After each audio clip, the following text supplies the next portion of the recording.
What is up, guys? Eric here from Real Film Reviews, bringing you another movie review, this time for the new Jordan Peele film, Get Out. Get Out is written and directed by Jordan Peele of Keanu and Key and Peele fame, and stars Daniel Kaluuya and Allison Williams. Daniel Kaluuya plays a African-American boyfriend to his white girlfriend who wants to take him home to her family's family get-together sort of thing. It's a fun weekend, they're supposed to go up there, he's getting to meet her family for the first time, but when he gets there, things start to get a little odd. The family is sort of strange. The mother's a therapist, but she also hypnotizes people to stop smoking and things like that. And everything continues to get more and more odd. Now, I left that description pretty vague because I think going into this movie with as little knowledge as possible is what makes it so interesting. The strongest point of this entire film is the script. The script of this movie is bonkers. This story is extremely original. It's funny. It's just really solid. It's a solid film overall. Jordan Peele writing this, this is his first film, or really anything to my knowledge, that is not comedy based. This is a thriller. This is a horror film. It does have funny moments in there, and it comes through because Jordan Peele wrote it.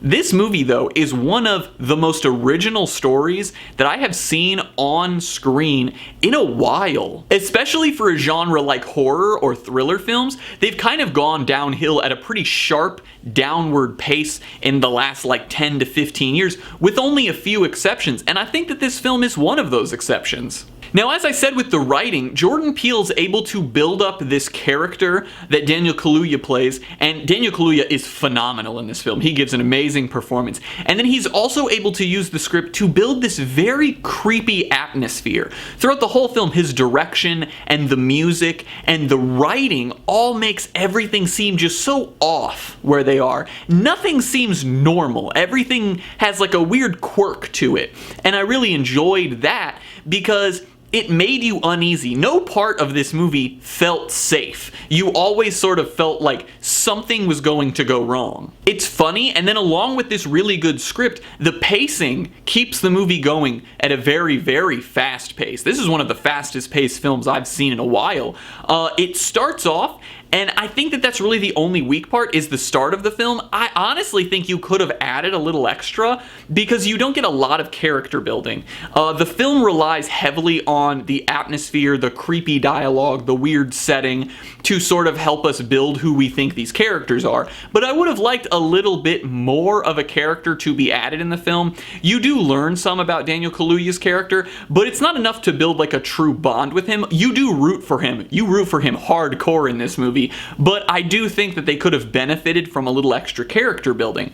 And I think that the pace of the film is what kind of caused the lack of that, but the pace of the film is also what makes it such a thrill ride, because it is constantly moving forward. Jump, jump, jump, hit on hit on hit. Everything is so much excitement. Everything is constantly jumping out. There's a new thrill, there's a new twist, there's a new turn. It's very, very quick. And I think that part of that is Jordan Peele coming from a comedic background. In comedy, you have to know that you have to keep hitting jokes. And I think that that's exactly what this film does, except for it flips the script and it keeps hitting with weird, creepy shit that keeps happening. The last thing that I want to point out is from a technical standpoint, and that's the sound design of this movie. The audio in this film is so visceral and in your face, especially near the end. There's one specific one that sticks out in my mind, but it is just hardcore.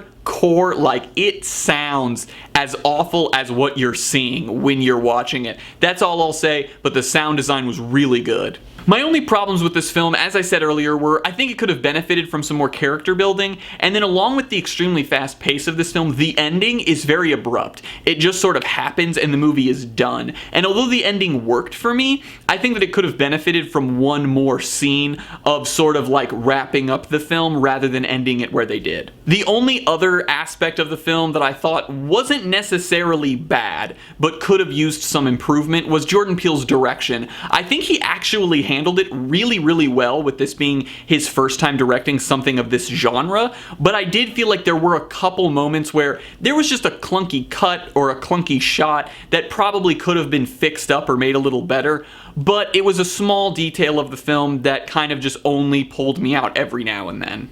I'm gonna give Get Out a B+. This is a really solid thriller. I wouldn't necessarily say it's a terrifying horror movie, but I do think it could belong in the horror genre. It's got a really original story, and it is led by a great performance from Daniel Kaluuya and a really good freshman performance from Jordan Peele in a horror genre film. Well guys, as always, I'm Eric. If you enjoyed this review, please do like, subscribe, comment down below what you thought of Get Out, share everything we do here on Real Film Reviews, and I hope to see you guys later.